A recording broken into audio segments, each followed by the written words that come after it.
सोचिए कि prime minister Narendra Modi या फिर यूएस प्रेसिडेंट जो बाइडेन का काफिला जा रहा है और कोई दुश्मन देश इन दोनों देशों की लीडर की हत्या करने की फिराक में है, जिसके लिए उसने जगह जगह पर अपने ट्रेन्ड शार्प शूटर्स और जासूस लगा रखे हैं। आपको क्या लगता है कि इनकी इस सुरक्षा के बीच में कोई भी जासूस सुरक्षा कवच को तोड़कर किसी भी तरह बंदूक की गोली इन लीडर्स तक पहुंचा सकता है, या फिर किसी ग्रेनेड या लैंडमाइन का इस्तेमाल करके इनकी गाड़ियों को ब्लास्ट कर सकता है? अब आप सोच रहे होंगे कि नहीं, क्योंकि इंडियन प्राइम मिनिस्टर और यूएस प्रेसिडेंट की हत्या करना हंसी खेल थोड़ी है भाई। लेकिन ये भी आपकी एक इमेजिनेशन मात्र है, क्योंकि 4 यूएस प्रेसिडेंट और 2 इंडियन प्राइम मिनिस्टर्स को उनकी सिक्योरिटी के बीच मार दिया गया था। चलिए जानते हैं इस वीडियो में अमेरिका और इंडिया दोनों देशों में से किसकी सिक्योरिटी सबसे ज्यादा अच्छी है। पीएम मोदी और जो बाइडेन के कार और प्लेन सिक्योरिटी में कितना अंतर है। ये है प्राइम मिनिस्टर नरेंद्र मोदी का काफिला, जिसमें 2 latest Mercedes Maybach S650 guard car हैं, 6 BMW S5 कार और एक एम्बुलेंस के अलावा कई गाड़ियां हैं। जब भी नरेंद्र मोदी किसी राज्य में कार से सफर करते हैं तो उनके साथ ये काफिला चलता ही है। काफिले के सबसे आगे स्टेट पुलिस की बाइक्स और गाड़ियां होती हैं। इन पुलिस ऑफिसर्स के साथ एक जैमर कार भी चलती है, जिसका काम 100 मीटर के दायरे में बॉम्ब को आइडेंटिफाई करना और उसे डिफ्यूज करना होता है। और फिर इन सब के पीछे होती है सिमिलर कार की कई गाड़ियां, जिनमें से किसी एक में होते हैं प्रधानमंत्री नरेंद्र मोदी। इतना ही नहीं, इस काफिले में SPG यानी स्पेशल प्रोटेक्शन ग्रुप के कम से कम 100 जवान तो शामिल होते ही हैं, जिनको मोदी जी की सुरक्षा के लिए तैनात किया जाता है। ठीक इसी प्रकार यह है अमेरिका के प्रेसिडेंट जो बाइडेन का काफिला।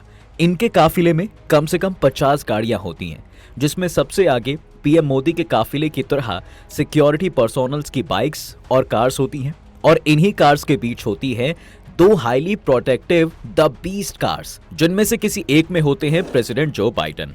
इनके इस काफिले में यूएस सीक्रेट सर्विस के 100 जवानों को तैनात किया जाता है, जिनकी मेन रिस्पॉन्सिबिलिटी होती है जो बाइडेन की सुरक्षा। इससे पहले कि हम दोनों लीडर्स की कार्स की टेस्टिंग करें, उससे पहले आइए जानते हैं कि इनकी सुरक्षा में तैनात कमांडो के बारे में। देखिए, अमेरिका ने तो 1865 से लेकर 1963 तक 4 प्रेसिडेंट की हत्याएं देखी हैं। 1865 में अब्राहम लिंकन को मार दिया गया, 1881 में जेम्स गरफील्ड, 1901 में विलियम मैकिनली और 1963 में जॉन F कैनेडी की सिक्योरिटी के बीच हत्या कर दी गई। लेकिन इन हत्याओं के बाद यूएस गवर्नमेंट ने अपने सुरक्षा कवच को एक नया रूप दिया। अमेरिका के प्रेसिडेंट की सिक्योरिटी की जिम्मेदारी अमेरिकी एजेंसी USSS यानी कि यूनाइटेड स्टेट सीक्रेट सर्विस की होती है, जिसमें सिक्योरिटी के 3 लेयर्स होते हैं। प्रेसिडेंट के सबसे पास में प्रोटेक्टिव डिवीजन एजेंट, फिर बीच में सीक्रेट सर्विस एजेंट और उसके बाद पुलिस फोर्स। इस तरह अमेरिका के प्रेसिडेंट के पास ट्रिपल सिक्योरिटी सिस्टम होता है,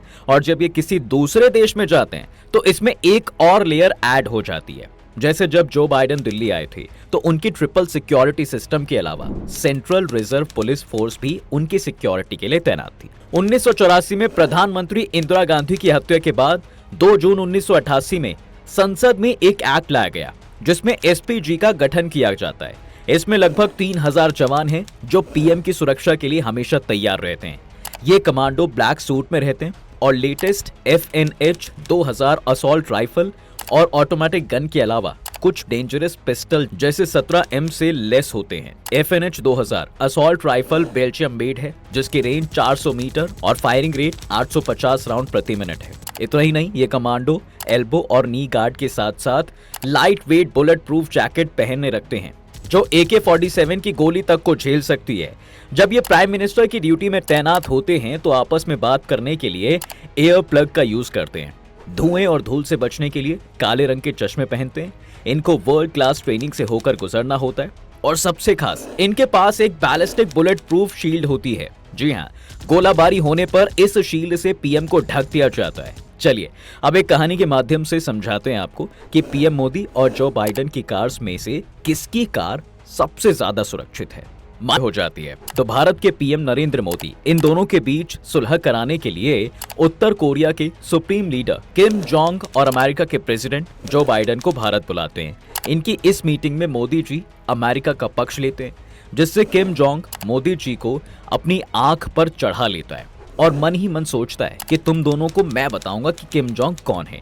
अब किम जोंग वापस उत्तर कोरिया जाने के बाद मोदी जी और जो बाइडेन को उड़ाने का प्लान बनाता है और फिर अमेरिका के साथ साथ इंडिया में भी अपने जासूस और शार्प शूटर्स भेज देता है। अब वैसे तो पीएम मोदी कई कार्स का यूज करते हैं, जिसमें Mercedes Maybach S650 guard 7 series BMW cars हैं, लेकिन यह है मोदी जी की latest Mercedes Maybach S650 guard car, जिसकी कीमत 12.5 करोड़ रुपए है। और यह है जो बाइडेन की द बीस्ट कार, जिसकी कीमत भी 12 करोड़ रुपए से कहीं अधिक है।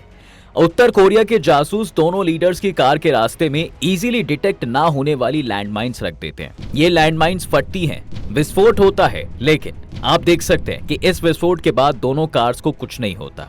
जी हाँ, इनके कमांडो अलर्ट हो जाते हैं और ये पता लगाने की कोशिश करते हैं कि आखिर ये जैमर द्वारा आइडेंटिफाई क्यों नहीं हुई।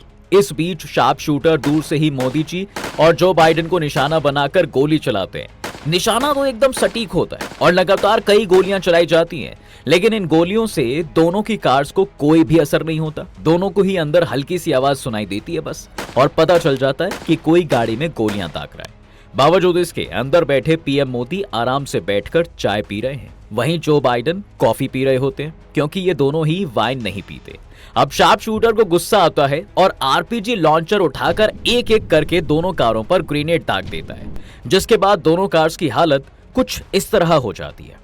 कमांडोज शार्प शूटर को आइडेंटिफाई करते हैं और गोलियों से भून देते हैं। अब इस पूरी घटना में कार्स में बैठे दोनों ही लीडर्स की जान बच जाती है, लेकिन आप देख सकते हैं कि जो बाइडेन की कार द बीस्ट की तुलना में मोदी जी की कार ज्यादा क्षतिग्रस्त हो जाती है।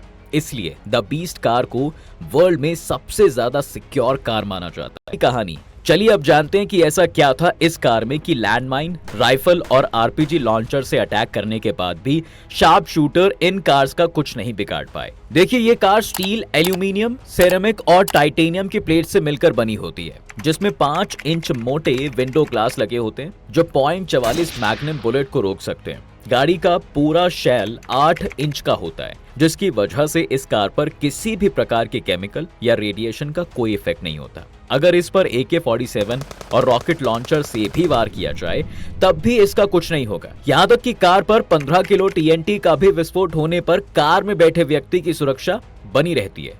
इसलिए इनकी कार को एक्सप्लोसिव रेजिस्टेंट व्हीकल की रेटिंग दी गई है। ठीक इसी प्रकार लैंडमाइन अटैक और बायो वेपन अटैक से बचने के लिए भी बॉम्ब प्रोटेक्शन स्टील प्लेट को यूज किया जाता है।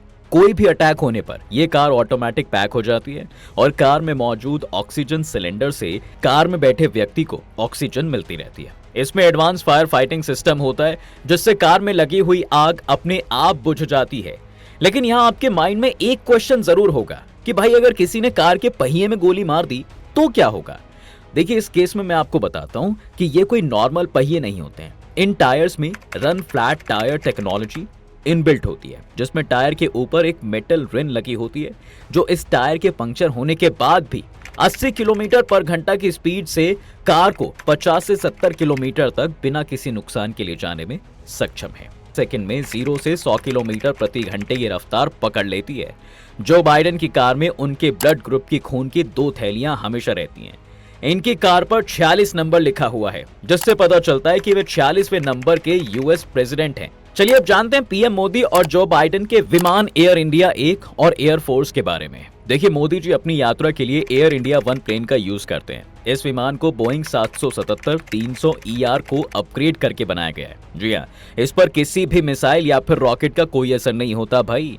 अगर इस विमान पर कोई मिसाइल फायर की भी जाती है तो ये फ्लेयर छोड़ता है, जिससे मिसाइल की दिशा अपने आप भटक जाती है। इनके बीच होने वाली सभी बातों को सिक्योर रखने के लिए एन्क्रिप्टेड सैटेलाइट कम्युनिकेशन सिस्टम का यूज किया जाता है। इसमें एडवांस वॉरफेयर जैमर लगे हुए होते हैं, जो GPS सिग्नल और ड्रोन सिग्नल को ब्लॉक कर देते हैं। मतलब अगर ये विमान पाकिस्तान की सीमा से गुजरेगा तो उन्हें भनक तक नहीं लगेगी।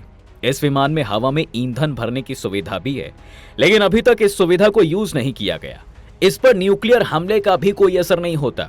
जी हाँ, सही सुना आपने। जब यह विमान किसी दूसरे देश के लिए उड़ान भरता है तो इसके साथ वायुसेना के 2 फाइटर जेट क्राफ्ट इसके साथ चलते हैं। इस विमान में एक बेडरूम, 2 कॉन्फ्रेंस रूम के अलावा और भी कई चैम्बर्स होते हैं। अब जो बाइडेन अपने चलने के लिए एयरफोर्स 1 विमान का यूज करते हैं। इसे दुनिया का सबसे सिक्योर विमान माना जाता है, जिसको 747-200B विमान को अपग्रेड करके बनाया गया है। जब ये प्लेन एक दूसरे देश में जाता है तो इस विमान के साथ भी अमेरिकन एयरफोर्स के 2 फाइटर प्लेन साथ में चलते हैं। ये प्लेन 232 फीट लंबा, 63 फीट ऊंचा और 195 फीट चौड़ा है। इसे डेंजरस लेजर मिसाइल से लेस किया गया है, जो किसी भी मिसाइल के पास आने पर उसे हवा में ही तबाह कर देता है।